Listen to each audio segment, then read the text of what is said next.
much to all of you for sticking around to have a chat with our boys about tonight's meeting. So first and foremost, let's give them a big round of applause. Victoria!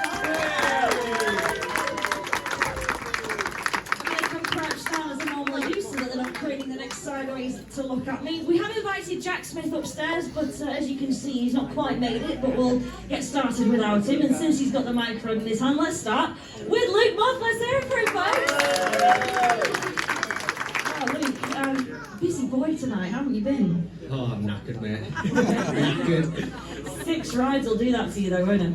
Yeah, that's it, and not much like break in between really, straight in and out, but needs must. Needs must. I mean, we didn't expect to be using rider replacement, as you can see from the programme. We did expect to have Luke Colleen with us, but gave you a few extra laps on the track, and that's what counts, is it? Yeah, 100%. You know, we love this place, and more laps are better really. Definitely. And I must say, probably one of the closest challenges you guys have had all season long at home, isn't it? Yeah, 100%. You know, lads gave it their all, didn't they? And on paper, they looked to have a very strong team. It's just look at draw, isn't it? And race night, someone's got to win, someone's got to lose. Unfortunate for them, like. Well, unfortunate for them, and it gives you guys an 8-point cushion going up to Northside tomorrow.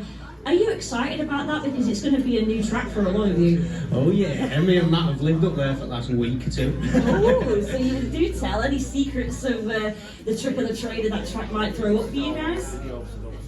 I've been told it's all on video, and I'm not allowed to say it.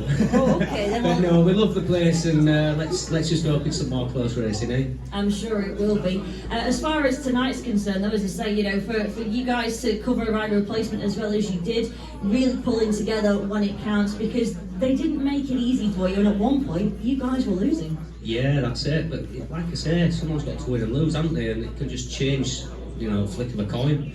And before you know it, you can be points behind or points in front. So luckily we were points in front. You were indeed, and we enjoyed every minute of watching you guys. Folks, let's have a big round of applause for Luke Moore. What can we say again about this man? Another busy boy on the night. Let's hear it for Matt Marson, folks. Oh, Matt, you weren't far behind Luke there with the number of rides. 5 rides for yourself tonight, into double figures. You must be happy with that. Yeah, definitely stoked with how I'm riding at the moment, with all the guest bookings I'm getting and the practices Luke's organising, and you know, riding every other day now, so it's good. Time on the bike's really showing now, so it's awesome. Absolutely. Now, we did say before going into this meeting, you've got 4 meetings left, including this one. They're all must-win fixtures for you guys to have a chance of the playoffs. So far, so good. 1 out of 4. You've done the job tonight and got yourself 2 more league points. Yeah, it's definitely doable. You know, I think in every league, one team is definitely like that at the moment. It's must win everything and hope that it all falls their way. I believe we can definitely do it. I'm hoping we can do it. We didn't come for just to finish just under. We definitely want to go for the playoffs. Just more rides the better. Definitely. Now, Luke and yourself just alluded to that you've kind of lived at Workington this week. Does that mean you've been sort of renting the track and having a spin? Can you elaborate a little bit more on what you've been up to up there? Yeah, I've had 2 practices up there. Awesome facility, nice track to ride. But yeah, it's always good when they do stuff like that and you can go there and just have a little practice. And it is good. Track's very nice to ride. It will make for some good racing, but hopefully it's just 5-1 to us. Hopefully. We're back to full strength, of course, tomorrow afternoon.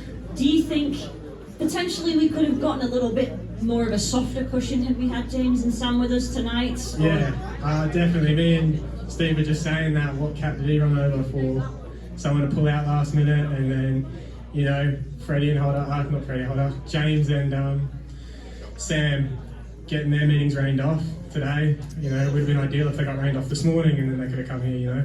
Cookie was an awesome guest, but, you know, I think having Sam and James here definitely would have made more of a difference, I reckon. Definitely given us bigger points and definitely go away with.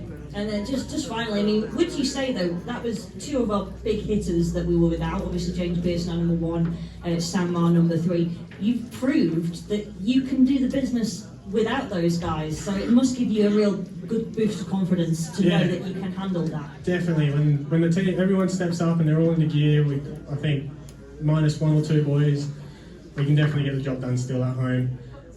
Even away, we probably could still do it. You know, it's also good just to feel the confidence up for the next home meeting. All right, boys, we did it without James and Sam. and then just imagine what we can do with James and Sam when we're all going. So, Absolutely. Well, folks, you've been marvellous. Let's hear it for Matt and Martin. thank you. Oh, is he you? Oh, he's made it, folks. What perfect timing. Let's hear it. Nice of you to turn up. What time do you call this? I even forget my kit though. Yeah, less than about Fashionably late. less than about that, the better. Folks, he's timed it perfectly. Let's have a big round of applause for Jackson. Well, Jack, I'm sure you were filling in autographs and taking selfies with your adoring fans down there, but glad you could join us for the press conference. First for you, I mean, those last two races of yours against Conor Bailey, you're the only man tonight to lower the colours of our rising star, the British under-21 champion, the Workington #1. You must be tough with that. Yeah, definitely.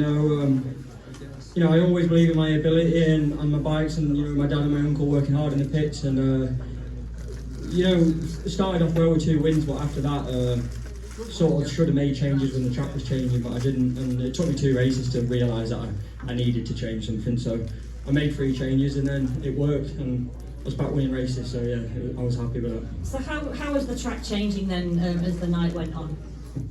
Well, obviously to start with, when Andy's when he grades the track ready for the meeting, there's a bit of everywhere on the track sort of grippy. You can ride the inside, and it works. But towards the end of the meeting and even the start line, it all just sort of wears away and it gets slicker. So then you've got to make changes on your bike to still get the speed and grip. So I was a bit late to that. So, but once I made the changes, it worked. So.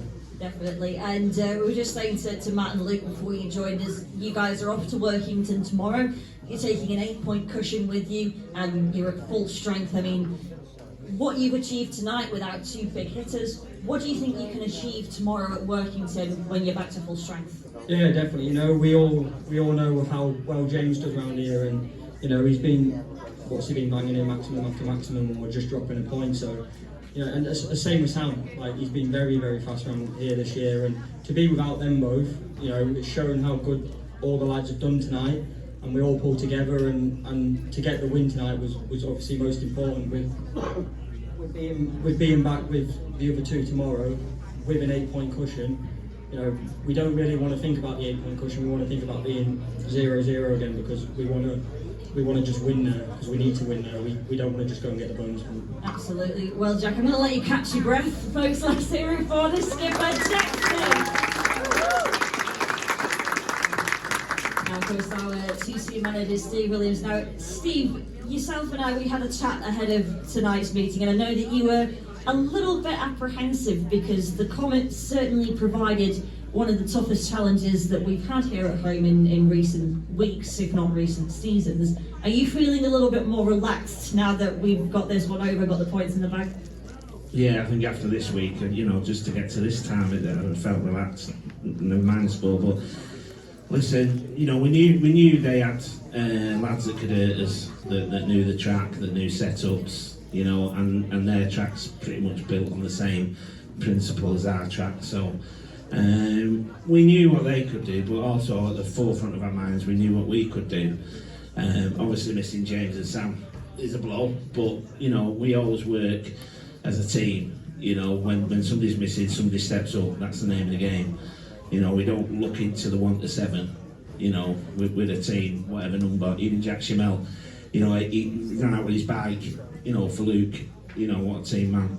So the guys all pull together. It's what we expect, what we try and do, and if you can do that, then most of the time you can sort of get the edge in meetings and hopefully take points. Definitely. I mean, just a note on Jack Schimmel. I mean, this was his debut for his first full, I don't want to say full season because we're almost at the end of 2023, but his full National Development League debut with Belle Vue. He didn't score any points, but it's a good measure of how he's sort of progressing, isn't it? And really, he's the kind of rider that this league is all about.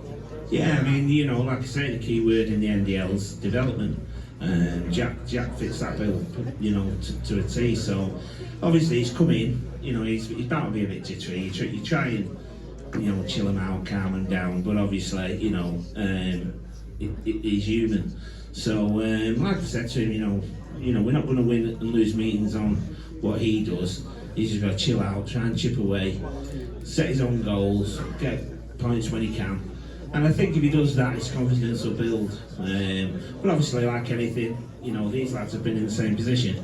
It takes that little bit of time to settle in, a little bit of time to make things start working. So I think once he starts doing that, I think he'll be okay. But obviously, it's one for the future. So to fetch him in like we've done, it sort of gives him the realism of how it's going to be. Absolutely, Steve. Thank you so much for your thoughts. Over to Graham. Get a round of applause for Steve. Graham, we've got 3 meetings remaining now for the Cool Running Colts. We're off to Northside tomorrow, as we've already extensively discussed. We have got one final home fixture here in Manchester with these boys, September the 8th. The reigning National League champions Leicester are coming into town, and then we are going to Berwick for our final match on September the 16th.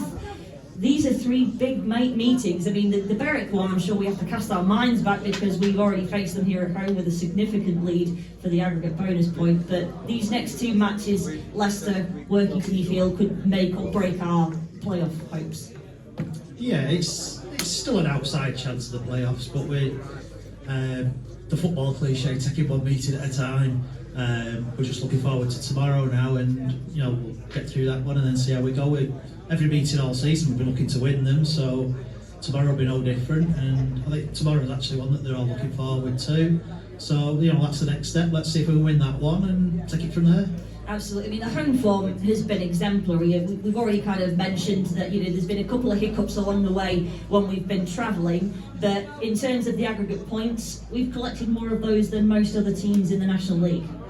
So far, we've had every aggregate point. We've not dropped one yet. Yeah, hopefully we'll keep that going. But tomorrow, we're not just looking for the aggregate point; we're looking for a win. So, yeah. Not much more really to be said, is there, Graham? Let's have a big round of applause for Steve, Graham, and the boys. Thank you so much for your time and energy this evening. It's massively appreciated. Have a wonderful weekend, and we will see you on Monday for the ATPI Aces versus the Leicester Lions. 12 p.m. starts.